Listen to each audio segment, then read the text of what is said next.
Hola colegas de YouTube, este es un video especial en el que, aprovechando el Día Mundial de la Tuberculosis, hablaremos sobre ella. Es cierto que el día fue el 24 de marzo, pero tuvimos ciertos inconvenientes que ya los solucionamos. En vista que no subí videos por más de 3 semanas, este tema lo expondré en 4 partes. El primero hablará de etiopatogenia de la tuberculosis. El segundo, donde se verá las formas clínicas y manifestaciones clínicas. El tercero tocará sobre métodos diagnósticos y el último hablaré sobre el tratamiento. Sin más preámbulos, comencemos. En la etiología tenemos que la tuberculosis es una enfermedad producida en el ser humano por los integrantes del Mycobacterium tuberculosis complex, que incluye a Mycobacterium tuberculosis, que es el causante de alrededor del 99% de los casos, el Mycobacterium bovis, que en alguna ocasión fue la causa importante de tuberculosis transmitida por leche no pasteurizada, y que incluye a la cepa modificada BCG. Tenemos además al Mycobacterium africanum, al Mycobacterium microti, al Mycobacterium caneti, al Mycobacterium pinnipedi y el Mycobacterium mungi. Todos los integrantes del complejo Mycobacterium tuberculosis son aerobios estrictos, no esporulan y no producen toxinas que liberan al exterior. Es muy importante recordar que son aerobios estrictos, pues esto nos va a ayudar a entender por qué el Mycobacterium tuberculosis se ubica en ciertas zonas preferentes a nivel del pulmón, además de recordar que no esporulan y no producen toxinas para entender de dónde sale la patología y la patogenia de la enfermedad. Estos son bacilos de 0.5 a 3 micrómetros y que no captan colorante GRAM. Sin embargo, sí se colorean con la tinción de Ziehl-Neelsen. Por su característica ácido resistente, son llamados bacilos ácido alcohol resistentes. Esa resistencia se debe principalmente a que estos microorganismos tienen en la pared celular gran cantidad de ácidos micólicos, de ácidos grasos de cadenas largas y enlaces cruzados y de otros lípidos. Hay otros microorganismos distintos de las micobacterias que son también ácidos resistentes, como las especies de Nocardia, Rhodococcus, Legionella y los protozoarios Isospora y Cryptosporidium. En la pared celular de las micobacterias, los lípidos, como los ácidos micólicos, están unidos a los arabinogal-lactanos y a los peptidoglucanos subyacentes. Esta estructura es causa de la escasa permeabilidad de la pared celular y por tanto de la ineficacia que muestran contra este microorganismo la mayor parte de los antibióticos. Otra molécula más que también forma parte de la pared de las micobacterias es el lipoarabinomanano, que interviene en la patogenia de la interacción a agente patógeno hospedador y favorece la supervivencia del Mycobacterium tuberculosis en el interior de los macrófagos, pero eso lo tocaremos más adelante.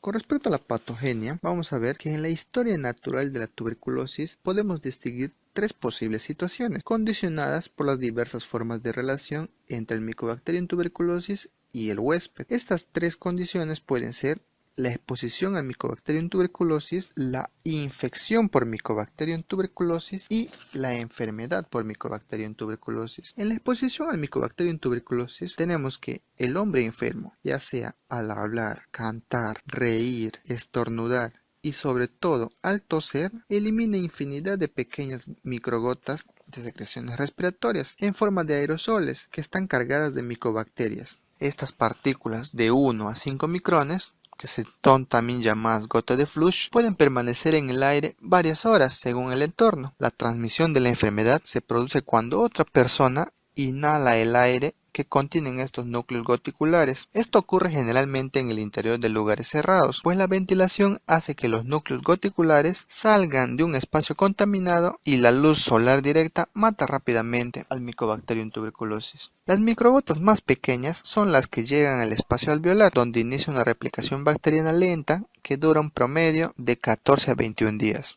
En el mejor de los posibles escenarios, los macrófagos alveolares, que forman parte de la inmunidad innata o inespecífica, eliminan al bacilo tuberculoso sin intervención de los linfocitos T, de forma que no llega a producirse infección. Se estima que este enlace favorable ocurre en más de la mitad de los sujetos expuestos al bacilo en la población occidental. Ahora hablemos sobre infección por Mycobacterium tuberculosis. Esta tiene lugar cuando los macrófagos alveolares no son capaces de contener y eliminar al bacilo en un primer momento. Se produce así su replicación inicialmente a nivel alveolar, con posterior diseminación mediante los vasos linfáticos hasta los ganglios linfáticos regionales. La expresión radiológica de este proceso origina el denominado complejo primario de Ghon, que es la suma de una neumonitis, linfangitis más adenitis. Tras el drenaje linfático, el germen alcanza la sangre, diseminándose por vía hematógena al resto de órganos. Esta diseminación hematógena suele ser silente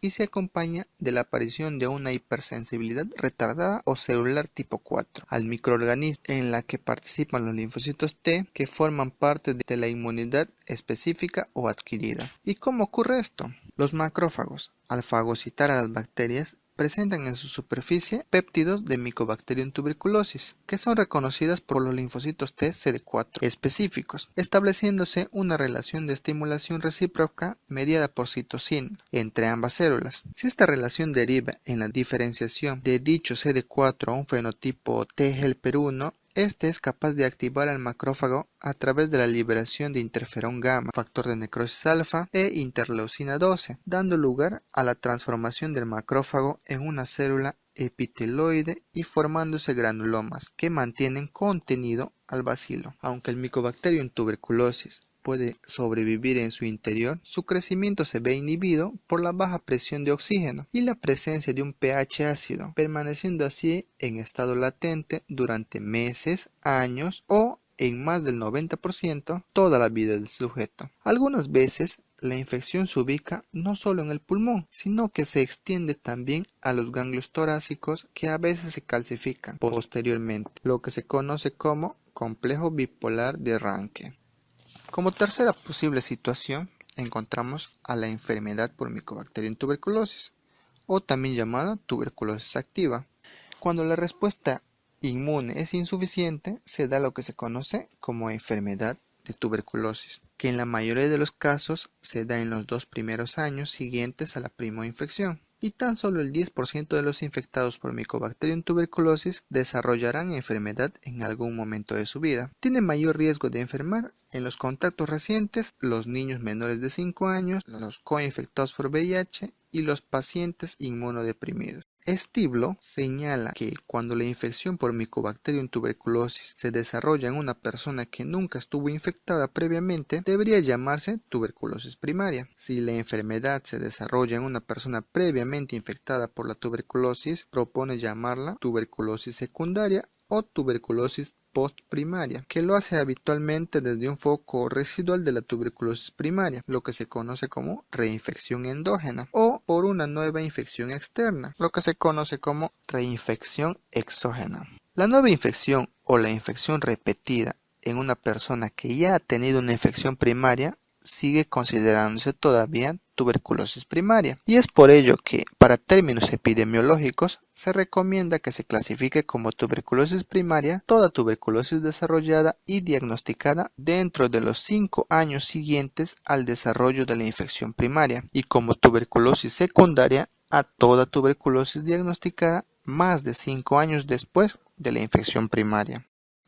Bueno, colegas, eso ha sido todo por esta primera parte, pero antes de que se vayan a ver el video de tuberculosis, formas clínicas y manifestaciones clínicas, no olviden darle like a este video y compartirlo, que el conocimiento debe expandirse. Una cosa más, les pido disculpas por la ausencia de tildes en todo el video, pues cuando escribo las tildes sale de esta forma, y he preferido omitirlas de momento, hasta encontrar una solución. Ahora sí, hagan clic en las anotaciones para dirigirse a más videos de medicina.